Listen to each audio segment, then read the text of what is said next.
नमस्कार दोस्तों, study mirror की यूट्यूब चैनल पर आपका स्वागत है। दोस्तों, जैसा कि आप लोगों को पता है कि हम इंडियन रिवर से संबंधित क्वेश्चन कवर करने वाले हैं और इससे पहले हमने 4 वीडियो कवर किए हैं, जिनमें से एक वीडियो वर्ल्ड रिवर से संबंधित था और 3 वीडियो इंडियन रिवर से संबंधित थे। और इस वीडियो में भी हम इंडियन रिवर से संबंधित 50 बहुत ही महत्वपूर्ण MCQ करने वाले हैं। तो चलते हैं आज के पहले क्वेश्चन की तरफ।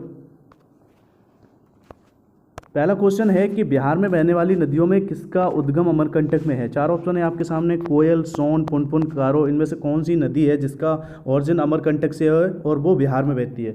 तो सोन नदी है जिसका जो उद्गम है वो अमरकंटक से है और बिहार में बहती है। तो ऑप्शन नंबर बी बिल्कुल राइट आंसर हो जाएगा। चलते हैं अगले प्रश्न की तरफ। प्रश्न है कि भागीरथी नदी निकलती है। ऑप्शन है आपके सामने 4, गंगोत्री, गौमुख, मानसरोवर से, तपोवन से। तो जो भागीरथी नदी है वो गौमुख से निकलती है। ऑप्शन नंबर बी बिल्कुल राइट आंसर हो जाएगा। भागीरथी और अलकनंदा का जो संगम है देवप्रयाग में जो होता है, उससे ही गंगा नदी, वहीं से गंगा नदी का नाम गंगा नदी पड़ता है। चलते हैं अगले प्रश्न की तरफ। अगला प्रश्न है कि निम्नलिखित में से कौन सी नदी प्रायद्वीपीय पठार उपांत से नहीं निकली है। ऑप्शन है 4 आपके सामने, यमुना, दामोदर, चंबल, सोन। तो 4 नदियाँ दी गई ऑप्शन में, इनमें से आपको बताना है कि कौन सी नदी है जिसका जो उपांत जो प्रायद्वीपीय पठार उपांत से नहीं निकली है, मतलब जिसका उद्गम प्रायद्वीपीय पठार उपांत से नहीं हुआ है। तो ऑप्शन नंबर ए हो जाएगा यमुना नदी।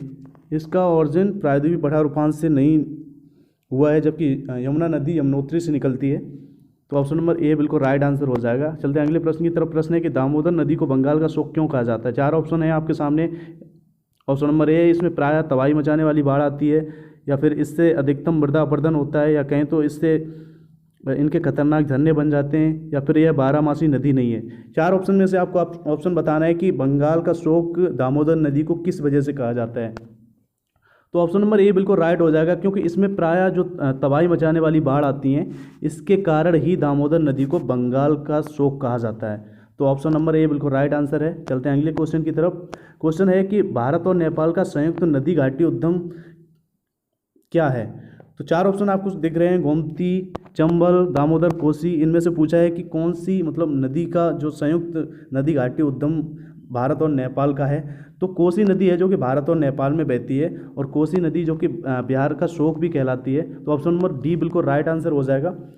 चलते हैं अगले क्वेश्चन की तरफ। क्वेश्चन क्या है, पूछा है अंतःस्थलीय अपवयन नदी का उदाहरण है। 4 ऑप्शन है, माही नदी, घग्गर, नर्मदा या कृष्णा नदी। इनमें से कौन सी नदी है जो अंतःस्थलीय अपवयन नदी का उदाहरण है। तो ऑप्शन नंबर बी बिल्कुल राइट हो जाएगा। घग्गर नदी जो कि भारत में ही निकलती है और भारत में ही विलुप्त हो जाती है। कहें तो भारत में ही इसका ओरिजिन है और भारत में ही इसका मुहाना है। अंतःस्थलीय अपवयन नदी का इन 4 ऑप्शन में से जो उदाहरण है वो घग्गर नदी। ऑप्शन नंबर बी बिल्कुल राइट आंसर है। चलते हैं अगले क्वेश्चन की तरफ। अगला क्वेश्चन पूछा गया कि भारत की किस नदी को वृद्ध गंगा कहा जाता है। कृष्णा नदी को, गोदावरी नदी को, या फिर कावेरी या नर्मदा। 4 ऑप्शन दिख रहे हैं आपके सामने। तो ऑप्शन नंबर बी बिल्कुल राइट होगा, क्योंकि गोदावरी नदी जो कि दक्षिण भारत की वृद्ध गंगा के नाम से, जिस भारत की वृद्ध गंगा के नाम से जाना जाता है गोदावरी नदी को। तो ऑप्शन नंबर बी बिल्कुल राइट आंसर होगा। चलते हैं अगले क्वेश्चन की तरफ। अगला क्वेश्चन क्या है कि पूछा गया है माजुली जो कि संसार का सबसे बड़ा नदी द्वीप है, किस राज्य में स्थित है। माजुली नदी द्वीप जो कि ब्रह्मपुत्र में है और ये दुनिया का सबसे बड़ा नदी द्वीप है, किस राज्य में है। 4 ऑप्शन दिख रहे हैं आपके सामने, अरुणाचल प्रदेश, असम, त्रिपुरा, मिजोरम। इनमें से आपको उत्तर देना है। तो ऑप्शन नंबर बी बिल्कुल राइट आंसर है। असम में है माजुली द्वीप और ब्रह्मपुत्र नदी पर बना है। ये दुनिया का सबसे बड़ा नदी द्वीप है। तो ऑप्शन नंबर बी बिल्कुल राइट आंसर है। चलते हैं अगले क्वेश्चन की तरफ। क्या है क्वेश्चन, पूछा है कि सियाचिन ग्लेशियर के पिघलने से बना पानी किस नदी का मुख्य स्रोत है। 4 ऑप्शन दिख रहे हैं आपको, ब्यास, सतलज, साइलोक, नुब्रा। इनमें से कौन सी नदी सियाचिन ग्लेशियर से बनती है। तो जो नुब्रा नदी है वो सियाचिन ग्लेशियर के पिघलने से बनती है, और ऑप्शन नंबर डी बिल्कुल राइट आंसर हो जाएगा। सियाचिन ग्लेशियर के पिघलने से बना पानी किस नदी का मुख्य स्रोत है। तो नुब्रा नदी का मुख्य स्रोत है। नुब्रा नदी का मुख्य स्रोत है। तो ऑप्शन नंबर डी बिल्कुल राइट है। चलते हैं अगले क्वेश्चन की तरफ। क्वेश्चन है कि निम्नलिखित में से किस नदी के मुहाने पर डेल्टा नहीं बनता। 4 ऑप्शन दिख रहे हैं आपको, कावेरी, महानदी, गोदावरी, तापी। कौन सी नदी है जिसके मुहाने पर डेल्टा नहीं बनता है? तो तापी नदी है जिसके मुहाने पर डेल्टा नहीं बनता है, जबकि ये 3 नदियाँ हैं कावेरी, महानदी, गोदावरी, इनके मुहाने पर डेल्टा बनता है। तो ऑप्शन नंबर डी तापी, जिसके मुहाने पर डेल्टा नहीं बनता है। चलते हैं अगले क्वेश्चन की तरफ। क्या है क्वेश्चन है निम्न में से कौन सी नदी यमुना नदी में नहीं मिलती है? 4 ऑप्शन देख रहे हैं, कैन, बेतवा, सोन, चंबल। कौन सी नदी है जो यमुना नदी में नहीं मिलती है? तो ऑप्शन नंबर सी बिल्कुल राइट होगा, सोन नदी, जो कि गंगा नदी की एक उपनदी है, और जबकि कैन, बेतवा, चंबल ये यमुना नदी की उपनदियां हैं, ये यमुना नदी में मिलती हैं, जबकि सोन नदी बिहार में गंगा नदी में मिलती है। तो ऑप्शन नंबर सी बिल्कुल राइट हो जाएगा इस क्वेश्चन के लिहाज से। चलते हैं अगले क्वेश्चन की तरफ। अगला क्वेश्चन है कि इंदौर के समीप जो जाना पाव की पहाड़ियाँ, जो जाना पाव की पहाड़ी स्रोत है, ये पूछा है। तो तापी नदी का स्रोत है, या चंबल नदी का स्रोत है, माई नदी का स्रोत है, या कहीं तो महानदी का स्रोत है? 4 ऑप्शन दिख रहे हैं, इसमें ये पूछा है कि इनमें से कौन सा इंदौर के समीप स्थित जाना पाव पहाड़ी का स्रोत है? तो चंबल नदी जो है, ऑप्शन नंबर बी बिल्कुल राइट आंसर हो जाएगा। चंबल नदी जो कि जाना पाव की पहाड़ी से निकलती है, और इसका विलय यमुना नदी में हो जाता है उत्तर प्रदेश के इटावा में, मुरादगंज के करीब। मुरादगंज नाम की जो जगह है वहाँ पर चंबल नदी यमुना नदी में मिल जाती है, जबकि इंदौर के समीप जाना पाव की पहाड़ियों से इसका ऑरिजिन है। तो ऑप्शन नंबर बी बिल्कुल राइट आंसर होगा। चलते हैं अगले क्वेश्चन की तरफ। अगला क्वेश्चन है विश्व का सबसे जो बृहत्तम डेल्टा निर्मित होता है, ये पूछा है। गंगा एवं ब्रह्मपुत्र द्वारा, मिसिसिपी मिसौरी द्वारा, यंगसी कियांग द्वारा, होंगो द्वारा। 4 ऑप्शन दिख रहे हैं आपके सामने। पूछा है कि विश्व का सबसे बड़ा जो डेल्टा है किस नदी से निर्मित होता है? तो ऑप्शन नंबर ए बिल्कुल राइट आंसर होगा। गंगा और ब्रह्मपुत्र का जो गंगा और जो ब्रह्मपुत्र नदियों द्वारा जो डेल्टा बनता है, वो डेल्टा है सुंदरबन का डेल्टा, और ये विश्व का सबसे बड़ा बृहत्तम डेल्टा कह लीजिए है गंगा और ब्रह्मपुत्र द्वारा बना delta Sundarban. Option number A बिल्कुल राइट होगा। गंगा और ब्रह्मपुत्र नदियां विश्व का सबसे बड़ा डेल्टा निर्मित करती हैं। चलते हैं अगले क्वेश्चन की तरफ। क्वेश्चन है कौन सी नदी ओडिशा में अपना डेल्टा बनाती है? 4 ऑप्शन देख रहे हैं आपके सामने, गोदावरी, महानदी, नर्मदा, ताप्ती। तो ऑप्शन नंबर बी बिल्कुल राइट आंसर हो जाएगा। महानदी जो कि उड़ीसा में अपना डेल्टा बनाती है। तो ऑप्शन नंबर बी बिल्कुल राइट हो जाएगा आपके लिए। चलते हैं अगले क्वेश्चन की तरफ। क्वेश्चन है कि निम्नलिखित में से कौन सी नदी कृष्णा नदी की सहायक नहीं है? 4 ऑप्शन दिख रहे हैं आपको, तुंगभद्रा, मालप्रभा, घाट प्रभा, अमरावती। तो इसमें से जो 3 नदियां हैं वो कृष्णा नदी की सहायक हैं। जो ऊपर के 3 दिख रही हैं आपको, तुंगभद्रा, मालप्रभा, घाट प्रभा, जबकि अमरावती है ये कृष्णा नदी की सहायक नदी नहीं है। तो क्वेश्चन के दृष्टिकोण से ऑप्शन नंबर डी बिल्कुल राइट आंसर होगा, अमरावती जो कि कृष्णा नदी की सहायक नदी नहीं है। चलते हैं अगले क्वेश्चन की तरफ। क्वेश्चन पूछा है कि मानस किस नदी की उपनदी है? मतलब ये पूछा है कि किस नदी की उपनदी मानस है। तो 4 ऑप्शन देख रहे हैं, गोदावरी, महानदी, कृष्णा, ब्रह्मपुत्र। तो ब्रह्मपुत्र जो डी आंसर आप देख रहे हैं, ये ब्रह्मपुत्र की उपनदी है मानस नदी। तो ऑप्शन नंबर डी बिल्कुल राइट आंसर होगा। जो पूछा है कि मानस किस नदी की उपनदी है, तो ब्रह्मपुत्र की उपनदी है मानस नदी। अगले क्वेश्चन की तरफ चलें तो पूछा है तिब्बत के मानसरोवर झील के पास किस नदी का स्रोत स्थित है? मतलब कौन सी नदी मानसरोवर झील के पास से निकलती है? तो 4 ऑप्शन दिख रहे हैं आपको, सिंधु, सतलज, ब्रह्मपुत्र नदी, या ये सभी नदी। तो ये ऑप्शन नंबर डी हो जाएगा, क्योंकि मानसरोवर तिब्बत में मानसरोवर झील के समीप से सिंधु भी निकलती है, सतलज भी निकलती है, ब्रह्मपुत्र नदी भी निकलती है। तो इस दृष्टिकोण से ऑप्शन नंबर डी बिल्कुल राइट आंसर होगा। सिंधु, सतलज, ब्रह्मपुत्र, इन तीनों का ऑरिजिन मानसरोवर झील के पास है। चलते हैं अगले क्वेश्चन की तरफ। क्वेश्चन है कि जोग जलप्रपात किस नदी पर स्थित है? 4 ऑप्शन दिख रहे हैं, नर्मदा, कृष्णा, गोदावरी, शरावती। कौन सी नदी पर जोग जलप्रपात बना है? तो ऑप्शन नंबर डी बिल्कुल राइट होगा। शरावती जो नदी है उस पर जोग जलप्रपात बना है। अगला क्वेश्चन है कि भारत का सबसे बड़ा ज्वार नदमुख किस नदी के मुहाने पर स्थित है? 4 ऑप्शन दिख रहे हैं, हुगली, भागीरथी, गोदावरी, कृष्णा नदी। तो ऑप्शन नंबर ए बिल्कुल राइट होगा। हुगली नदी पर भारत का सबसे बड़ा ज्वार नदमुख जो मुहाना है हुगली नदी पर है सबसे बड़ा ज्वार नदमुख। तो ऑप्शन नंबर ए बिल्कुल करेक्ट है। क्वेश्चन एक बार फिर से रिपीट कर देते हैं कि भारत का सबसे बड़ा ज्वार नदमुख किस नदी के मुहाने पर स्थित है? तो हुगली नदी के मुहाने पर भारत का सबसे बड़ा ज्वार नदमुख है। अगला क्वेश्चन है, दो नदियों के बीच उपजाऊ भूमि को क्या कहते हैं? ऑप्शन ए है जल संभर, या फिर जल विभाजक, दोआब, तराई। तो ऑप्शन नंबर सी बिल्कुल राइट आंसर होगा। दो नदियों के बीच की उपजाऊ भूमि को दोआब का क्षेत्र बोलते हैं, दोआब भूमि बोलते हैं। ठीक है, option number C right answer है इस क्वेश्चन का। दो नदियों के बीच उपजाऊ भूमि को दोआब क्षेत्र बोलते हैं। अगला क्वेश्चन क्या है, पूछा है कि गोदावरी नदी का जो उद्गम बिंदु है वो कहाँ है? तो गोदावरी नदी नासिक से निकलती है, या पुणे से, मुंबई से, या सोलापुर से। तो ऑप्शन नंबर ए बिल्कुल राइट आंसर होगा। नासिक, ये जगह का नाम पूछा है, नासिक से गोदावरी नदी का ऑरिजिन है। तो आपको ऑप्शन नंबर ए बिल्कुल दिमाग में बैठा लेना है।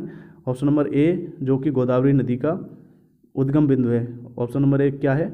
नासिक। नासिक आपको याद रखना है, गोदावरी नदी का उद्गम बिंदु है। चलते हैं अगले क्वेश्चन की तरफ। अगला क्वेश्चन है, बाढ़ के दौरान नदी चैनलों के किनारों के साथ बने चौड़े और नीचे किनार बंदी को क्या कहते हैं? डेल्टा कहते हैं, तटबंध कहते हैं, वाड़ क्षेत्र कहते हैं, टीला कहते हैं। तो इस क्वेश्चन का आंसर हो जाएगा आपका तटबंध। ऑप्शन नंबर बी बिल्कुल राइट आंसर होगा। क्वेश्चन एक बार फिर से रिपीट कर देते हैं। बाढ़ के दौरान नदी चैनलों के किनारों के साथ बने चौड़े एवं नीचे किनारबंदी को क्या कहते हैं? तो उस किनारबंदी को तटबंदी कहते हैं, तटबंध कहते हैं। आपको याद रखना है। ऑप्शन नंबर बी बिल्कुल राइट आंसर है। चलते हैं अगले क्वेश्चन की तरफ। क्वेश्चन है कि हिमालय काटकर एवं बहकर आने वाली नदियां हैं। ऑप्शन ए है सतलज, सिंधु, गंगा, या फिर ब्रह्मपुत्र, सतलज, सिंधु, या ब्रह्मपुत्र, सिंधु, गंगा, या सतलज, ब्रह्मपुत्र, यमुना। चार ऑप्शन दिए हैं, इनमें से आपको बताना है कौन सी नदियां हैं जो हिमालय काटकर या बहकर, हिमालय से बहकर आती हैं। तो ऑप्शन नंबर बी बिल्कुल राइट आंसर हो जाएगा। ब्रह्मपुत्र, सतलज और सिंधु हैं, जो कि तिब्बत में मानसरोवर झील से निकलती हैं, और ये हिमालय काटकर बहने वाली नदियां हैं। ये क्वेश्चन पूछा है, दोबारा से ये क्वेश्चन बन गया, लेकिन उसका तरीका बदल दिया क्वेश्चन का, और क्वेश्चन लगभग वही है। और ये नदियाँ, तीनों नदियाँ हैं, ब्रह्मपुत्र, सतलज, सिंधु, ये तिब्बत में मानसरोवर झील से निकलती हैं। चलते हैं अगले क्वेश्चन की तरफ। अगला क्वेश्चन है, निम्नलिखित में से कौन सी नदी हिमालय के पार से निकलती है? चार ऑप्शन दिख रहे हैं, सिंधु, सरस्वती, गंगा, यमुना। इसमें से आपको ऑप्शन देना है निम्नलिखित में से कौन सी नदी ऐसी है जिसका जो ऑरिजिन है हिमालय के पार से है।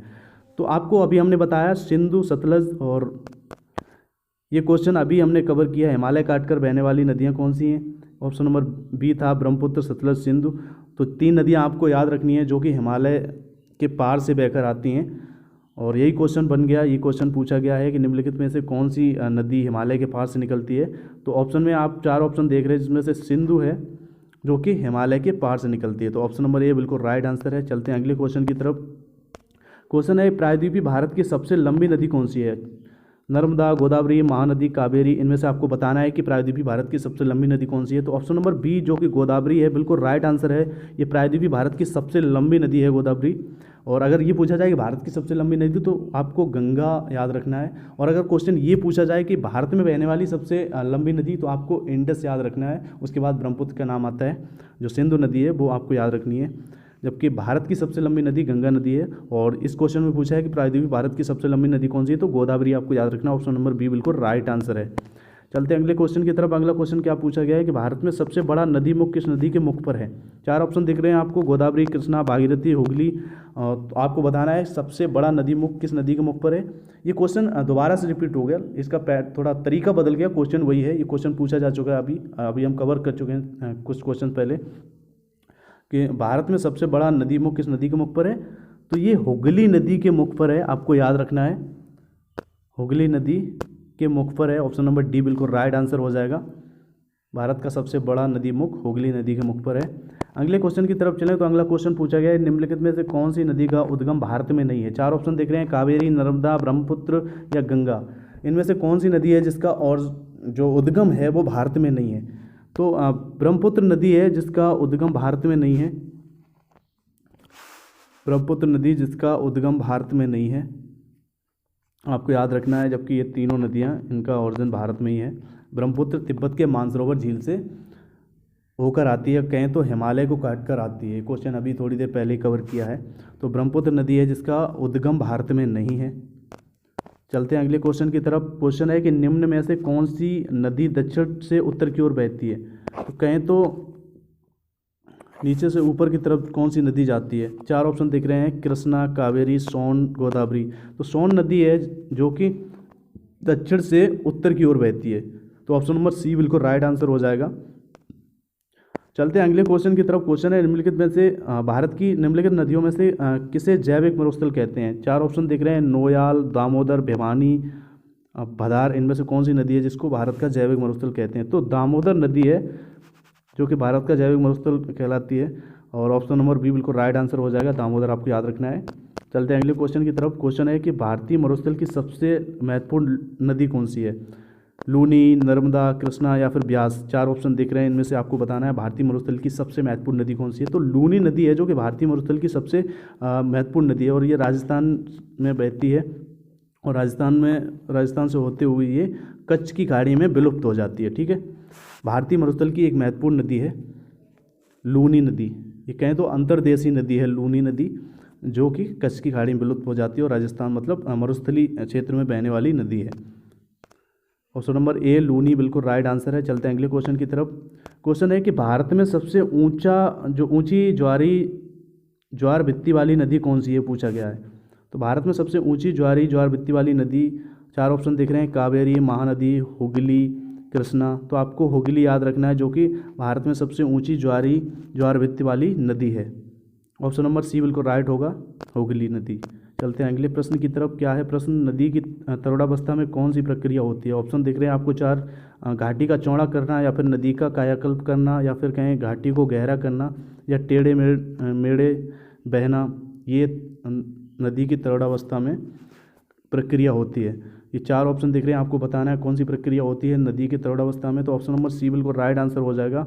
घाटी को गहरा करना नदी की तरोड़ावस्था की प्रक्रिया में होता है। घाटी को गहरा करना नदी की तरोड़ावस्था प्रक्रिया है, उसमें नदी को गहरा करना होता है। तो ऑप्शन नंबर सी बिल्कुल राइट आंसर हो जाएगा आपका। चलते हैं अगले क्वेश्चन की तरफ। क्वेश्चन है कि भारत की किस नदी का अंतर्देशीय जल निकास है। चार ऑप्शन दिख रहे हैं आपको, तापी, गंगा, गोदावरी, लूनी। आपको बताना है कि किस नदी का अंतर्देशीय जल निकास है। तो अभी हमने कवर किया लूनी नदी, जो कि मरुस्थलीय नदी है, भारत की एक महत्वपूर्ण मरुस्थलीय नदी है, राजस्थान से निकलती है और कच्छ की खाड़ी में विलुप्त हो जाती है। या साफ तौर पर कहें कि ये नदी है जो कि भारत के अंदर ही बहती है, या कहें अंतर्देशीय जल निकास है इस नदी का, भारत से ही निकलती है और भारत में ही विलुप्त हो जाती है। जबकि ये तीन नदियाँ हैं जिनका ओरिजिन तो भारत में है, लेकिन ये भारत से बाहर समुद्र में, या ये भारत के बाहर अरब सागर में या बंगाल की खाड़ी में गिर जाती है। जबकि लूनी नदी भारत में ही कच्छ की खाड़ी में विलुप्त हो जाती है। तो आपको याद रखना है भारत की कौन सी नदी अंतर्देशीय जल निकास, कौन सी नदी का अंतर्देशीय जल निकास है। तो लूनी नदी, ऑप्शन नंबर डी बिल्कुल राइट आंसर है। चलते हैं अगले क्वेश्चन की तरफ। क्वेश्चन पूछा गया है कि मेघना निम्नलिखित में से किन दो नदियों की सम्मिलित धारा है। गंगा और यमुना की है, या फिर गंगा और गोमती की, या फिर गंगा और सोन की है, या ऑप्शन नंबर डी गंगा और ब्रह्मपुत्र की है। तो जो मेघना है वो ऑप्शन नंबर डी बिल्कुल राइट आंसर हो जाएगा। गंगा और ब्रह्मपुत्र की सम्मिलित धारा है मेघना जो है वो गंगा और ब्रह्मपुत्र नदियों की सम्मिलित धारा है।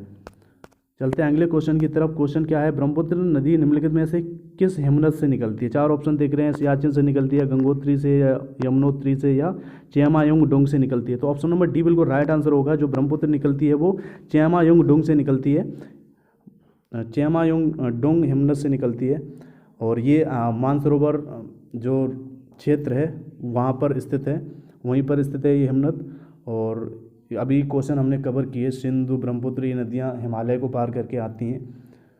तो हिमालय को काट कर कौन सी नदियाँ आती है क्वेश्चन पूछा गया था, और यहाँ पर ये पूछा गया है कि ब्रह्मपुत्र नदी किस हिमनद से निकलती है। तो आपको चेमायोंगडोंग याद रखना है। अगर ये पूछा जाए ब्रह्मपुत्र नदी कहाँ से निकलती है, तो ऑप्शन के हिसाब से आप बताएंगे मानसरोवर झील या फिर चेमायोंगडोंग, क्या ऑप्शन में है। तो फिलहाल हिमनद पूछा है, तो चेमायोंगडोंग आपको ऑप्शन नंबर डी बिल्कुल राइट आंसर है, जहाँ से ब्रह्मपुत्र नदी निकलती है। चलते हैं अगले क्वेश्चन की तरफ। क्वेश्चन है कि कोपली किसकी सहायक नदी है। गंडक की सहायक नदी है, कोसी की है, गंगा की है, ब्रह्मपुत्र की है। किस नदी की सहायक नदी है कोपली। तो ब्रह्मपुत्र नदी है, इसकी सहायक नदी है कोपली। 4 ऑप्शन दिख रहे हैं इसमें से ऑप्शन नंबर डी जो कि ब्रह्मपुत्र है, इसकी सहायक नदी है कोपली। तो ऑप्शन डी बिल्कुल राइट आंसर हो जाएगा, ब्रह्मपुत्र की सहायक नदी है कोपली। चलते हैं अगले क्वेश्चन की तरफ। क्वेश्चन है भारत में कौन सी नदी को खुला नाला कहा जाता है? तो यमुना नदी है। 4 ऑप्शन आपको दिख रहे हैं, गंगा, यमुना, नर्मदा, गोदावरी। इनमें से कौन सी नदी खुला नाला कही जाती है? यमुना जो कि सबसे प्रदूषित नदी कह लीजिए आप भारत की, और इसमें सारे नाले सब मतलब वेस्ट मटेरियल इसी नदी में जाता है, और ये भारत का खुला नाला कहलाती है, मतलब सबसे प्रदूषित नदी कह लीजिए आप यमुना नदी को। तो ऑप्शन नंबर बी बिल्कुल राइट आंसर हो जाएगा, भारत की कौन सी नदी को खुला नाला कहा जाता है? तो यमुना नदी को। चलते हैं अगले क्वेश्चन की तरफ। अगला क्वेश्चन है निम्नलिखित में से कौन भूमि बंधित नदी है? 4 ऑप्शन दिख रहे हैं, तापी, कृष्णा, लूनी, नर्मदा। मतलब भूमि बंधित नदी जिसका जो उद्गम और मुहाना उसी देश में है उसको बोलते हैं। तो भारत की भूमि बंधित नदी पूछी है, तो 4 ऑप्शन है, तापी, कृष्णा, लूनी, नर्मदा में से कौन सी नदी है जो भारत की भूमि बंधित नदी है? तो लूनी नदी है जो कि राजस्थान से निकलती है और कच्छ की खाड़ी में विलुप्त हो जाती है। तो ऑप्शन नंबर सी बिल्कुल राइट आंसर है, लूनी भारत की भूमि बंधित नदी है, आपको याद रखना है। चलते हैं अगले क्वेश्चन की तरफ। क्वेश्चन है कि उत्तर पूर्वी भारत में बहने वाली राष्ट्रपारी नदी है? ब्रह्मपुत्र, गंडक, कोसी, गंगा। 4 ऑप्शन दिख रहे हैं, आपको बताना है कि उत्तर पूर्वी भारत में बहने वाली पारी नदी कौन सी है? तो ब्रह्मपुत्र नदी है जो कि उत्तर पूर्वी भारत में बहती है। तो ऑप्शन नंबर ए बिल्कुल राइट आंसर हो जाएगा, ब्रह्मपुत्र नदी। चलते हैं अगले क्वेश्चन की तरफ। पूछा है तिब्बत में किसका दूसरा नाम सांगपो है? कोसी का नाम है या गंडक नदी का है, ब्रह्मपुत्र नदी का या गंगा का है? तो आपको याद रखना है, मतलब बताना है कि किस नदी का दूसरा नाम सांगपो है तिब्बत में। तो ब्रह्मपुत्र नदी जो कि तिब्बत में मानसरोवर झील से निकलती है और वहाँ से इसका नाम सांगपो है। तो ऑप्शन नंबर सी बिल्कुल राइट आंसर हो जाएगा, तिब्बत में सांगपो किस नदी का नाम है? ब्रह्मपुत्र का। तो ऑप्शन नंबर सी बिल्कुल राइट आंसर है। अगले क्वेश्चन की तरफ चलें। पूछा है कि प्रायद्वीपीय भारत की एकमात्र 12मासी नदी कौन सी है? 4 ऑप्शन दिख रहे हैं आपको, गोदावरी, कावेरी, कृष्णा, भीमा। इनमें से कौन सी नदी है जो प्रायद्वीपीय भारत की एकमात्र 12मासी नदी है? तो ये ऑप्शन नंबर बी बिल्कुल राइट आंसर हो जाएगा, प्रायद्वीपीय भारत में कावेरी नदी है जो कि 12 मास मतलब 12 महीने भी बहती है और कावेरी नदी है। तो प्रश्न फिर से रिपीट कर रहे हैं हम कि प्रायद्वीपीय भारत की एकमात्र 12मासी नदी कौन सी है? तो कावेरी नदी, ऑप्शन नंबर बी बिल्कुल राइट आंसर है। चलते हैं अगले क्वेश्चन की तरफ। क्वेश्चन है कि गोदावरी नदी कहाँ से होकर बहती है? 4 ऑप्शन दिख रहे हैं आपको, महाराष्ट्र, तेलंगाना व आंध्र प्रदेश, महाराष्ट्र, उड़ीसा व आंध्र प्रदेश, महाराष्ट्र, कर्नाटक व आंध्र प्रदेश, या फिर महाराष्ट्र, कर्नाटक, उड़ीसा व आंध्र प्रदेश। इनमें से आपको बताना है कि गोदावरी नदी किन राज्यों से होकर बहती है। तो ऑप्शन नंबर ए बिल्कुल राइट आंसर होगा, महाराष्ट्र, तेलंगाना व आंध्र प्रदेश से होकर बहती है गोदावरी नदी। चलते हैं अगले क्वेश्चन की तरफ। क्वेश्चन है कि भारत के दक्षिणी प्रायद्वीप में कौन सी नदी देश के दूसरे सबसे बड़े क्षेत्र का निर्माण करती है? ऑप्शन दिख रहे हैं आपको, गोदावरी, कृष्णा, कावेरी, महानदी। तो गोदावरी है जो कि प्रायद्वीपी, जो दक्षिणी प्रायद्वीपी भारत है उसमें जिसका दूसरा सबसे बड़ा नदी क्षेत्र है वो गोदावरी का है। ऑप्शन नंबर ए बिल्कुल राइट आंसर है। चलते हैं अगले प्रश्न की तरफ। प्रश्न है निम्नलिखित में से कौन सी 2 नदियां अमरकंटक से उद्गमित हैं? नर्मदा व ताप्ती, नर्मदा व सोन, सोन व बेतवा, चंबल व बेतवा। तो ऑप्शन नंबर बी नर्मदा व सोन जो कि अमरकंटक से निकलती हैं, आपको याद रखना है। तो नर्मदा व सोन अमरकंटक से निकलती हैं, ऑप्शन नंबर बी बिल्कुल राइट आंसर है। अगले प्रश्न की तरफ चलें तो पूछा है नर्मदा जल विवाद न्यायाधिकरण का किन राज्यों के बीच जल के बंटवारे को लेकर सुलझाने के लिए गठन किया गया था? तो ऑप्शन दिख रहे हैं आपको, गुजरात और राजस्थान, गुजरात, महाराष्ट्र, राजस्थान और मध्य प्रदेश, या फिर गुजरात एवं दमन और दीव। तो ऑप्शन नंबर सी हो जाएगा इसका आंसर, नर्मदा जल विवाद न्यायाधिकरण जल के बंटवारे के लिए गुजरात, महाराष्ट्र, राजस्थान और मध्य प्रदेश के बीच में जो विवाद था उसे सुलझाने के लिए गठन किया गया था नर्मदा जल विवाद न्यायाधिकरण का। तो option number C Gujarat, Maharashtra, Rajasthan और मध्य प्रदेश आपको याद रखना है। चलते हैं अगले क्वेश्चन की तरफ। क्वेश्चन है कि भागीरथी और अलकनंदा गंगा में कहाँ पर मिलते हैं? तो देवप्रयाग नाम की जगह है जहाँ पर भागीरथी और अलकनंदा का संगम होता है और यहीं से गंगा नदी का नाम गंगा पड़ता है। तो ऑप्शन नंबर बी बिल्कुल राइट आंसर हो जाएगा। देवप्रयाग में भागीरथी और अलकनंदा गंगा नदी पर मिलते हैं। अगले क्वेश्चन की तरफ चलें। क्वेश्चन क्या है, निम्नलिखित में से कौन सी भारतीय नदी पश्चिम की ओर बहती है तथा अरब सागर में गिरती है। चार ऑप्शन दिख रहे हैं, नर्मदा, गंगा, महानदी, गोदावरी। इनमें से आपको बताना है कौन सी नदी है जो पश्चिम की ओर बहती है और अरब सागर में गिर जाती है। तो ऑप्शन नंबर ए नर्मदा आपको याद रखना, नर्मदा नदी है जो कि पश्चिम की ओर बहती है और ये इसका जो मुहाना है वो अरब सागर में ये गिर जाती है। नर्मदा नदी, ऑप्शन नंबर ए आपको याद रखना है। चलते हैं अगले क्वेश्चन की तरफ। क्या है क्वेश्चन, निम्नलिखित में से वह नदी कौन सी है जो एक विभ्रंश घाटी या कहें तो रिफ्ट वैली से होकर बहती है। चार ऑप्शन दिख रहे हैं, Godavari, Narmada, Krishna, Mahanadi. Option number B बिल्कुल राइट आंसर होगा, नर्मदा नदी है जो कि रिफ्ट वैली से होकर बहती है। चलते हैं अगले क्वेश्चन की तरफ। क्वेश्चन है कि इन पश्चिमी वाहिनी नदियों में कौन दो पर्वत श्रेणियों के बीच में बहती हैं। ये पूछा है कि इन जो पश्चिम वाहिनी नदियां हैं, ये जो पश्चिम वाहिनी नदियां हैं जो ऑप्शन में दिए हैं, कौन दो पर्वत श्रेणियों के बीच में बहती हैं। चार ऑप्शन दिख रहे हैं आपको, शरावती, नर्मदा, माही और साबरमती। इनमें से कौन सी नदियां हैं जो दो पर्वत श्रेणियों के बीच में बहती हैं। तो नर्मदा नदी, ऑप्शन नंबर बी बिल्कुल राइट आंसर है, जो दो पर्वत श्रेणियों के बीच में बहती हैं। चलते हैं अगले क्वेश्चन की तरफ। क्या है अगला क्वेश्चन, पूछा है कि किस नदी के बेसिन को भारत के उत्तरी 10 राज्यों द्वारा बांटा गया है। चार ऑप्शन दिख रहे हैं, सिंधु, ब्रह्मपुत्र, गंगा, दामोदर।